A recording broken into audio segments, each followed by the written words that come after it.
Nílé lóko lájò lẹ́yìn òdì mo kí gbogbo yín káàbọ̀ sí orí ìkànnì Mufty. Mo kí yín pé ẹ káàárọ̀, ẹ káàsán, ẹ káalẹ́ ní ibi tẹ́lẹ̀ gbogbo tẹ́lẹ̀ àti láǹfààní láti máa wò ìkànnì Mufty. Àjíjẹ ara yóò máa jẹun, Ọlọ́run ní fẹ́ ṣọṣẹ́ gbogbo wa. Ojú tẹ̀ fún wò wá àti títẹ̀ fún wò wá lòdì, kò sì ní fọ́nà ṣe ẹ ṣeun. Mufty TV #1 Islamic channel jẹ́ ìkànnì tí ó wà fún oríṣiríṣi wáàsí àti ọ̀rọ̀ ẹ̀sìn látọ̀dọ̀ ọ̀pọ̀lọpọ̀ àwọn àfáà ńláńlá jàǹkàjàǹkà tí wọ́n mọ̀ máa ṣàlàyé ọ̀rọ̀ nípa ẹ̀sìn wa. Ní báyìí, ẹ bá mi subscribe sórí Mufty TV kí ẹ lè máa jẹ ọ̀pọ̀lọpọ̀ gbádùn àwọn fídíò táwọn fi síbẹ̀ lónìí ọ̀rọ̀. Ẹ bá mi like kí ẹ sì bá mi subscribe, ẹ bá mi share kí ẹ bá mi comment sórí àwọn fídíò yìí. Ìṣẹ̀lẹ̀ bẹ́ẹ̀ bẹ́ẹ̀ ti sí.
Mallam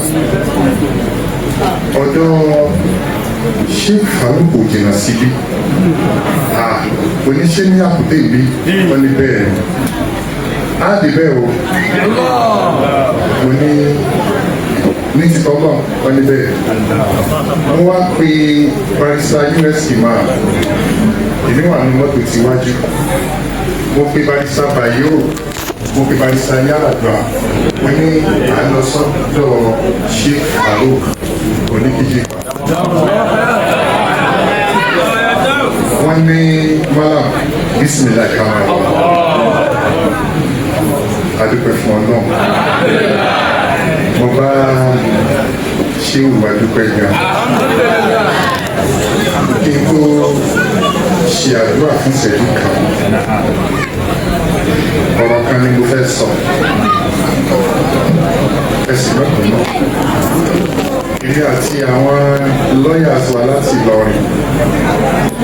gbogbo ìgbà la máa sọ̀rọ̀ wọn láàbì mo forúkọ náà ọba búra nínú ohun tí mo rí nínú ìgbésí ayé wọn mo rí ohun tó ní ìwò pé humility mo rí humbleness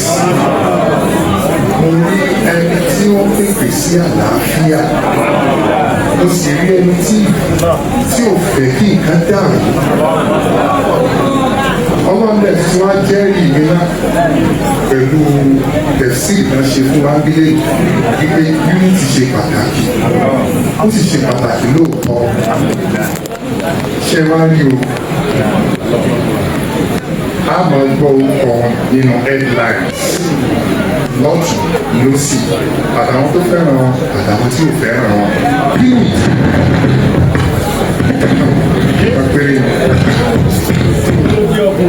just one reason gbogbo ẹni tí ẹ bá ti ń gbọ́ tó bá ti ń make the headlines ojú lórí ni o which is the head from the head to headlines tí ẹ bá wá rí àwọn èèyàn tá bá sọ̀rọ̀ wọn di topic it is because he is on top wọ́n ṣe nǹkan kan lẹ́nu ọjọ́ mẹ́ta yìí wọ́n ṣe nǹkan kan lẹ́nu ọjọ́ mẹ́ta yìí wọ́n dẹ̀ ní wọ́n win 90% heart and win wọ́n àgbọ̀dọ̀ win ní 100 èèwọ̀ ni ṣùgbọ́n ṣùgbọ́n 90 náà pass mark ẹ tó bá ní 90 distinction ọ̀rọ̀ yẹn ó ní agbára ó ní weight àwọn àgbẹ̀ náà nínú lánàá àwọn ẹ̀ tá a bá ní kí wọ́n má lọ́tà látara wa jẹ ìpè láṣẹ gbogbo ẹni náà wà ní bá a bá ní ẹ má lọ́tà ìpè láṣẹ àfi kọ́ta pọ̀ sí ṣùgbọ́n kọ́ ló máa lo àwọn orí ọ̀tá bá a bá ní kí wọ́n má lọ́tà kí wọ́n má ní ọ̀tá ta ni Sheikh wa fẹ́ fi jọ ànábì ọlọ́tà pàápàá àbí bẹ́ẹ̀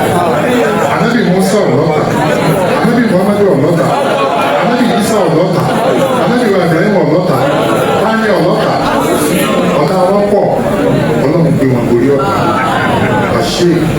Faruq oníyíyípa gánà tí ọ̀gbìn ọ̀rìn.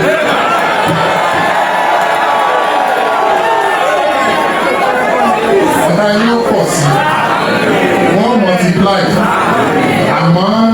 ó ṣe lè wọ́n multiply náà bá di arithmetic progression ẹ máa ṣẹ́gun wa geometrically. Raise to power 2 ẹ ṣẹ́gun wa raise to power 4 raise to power 4 ẹ ṣẹ́gun wa raise to power 16 raise to power 16 ẹ ṣẹ́gun wa in what? In magnitude, in mass, so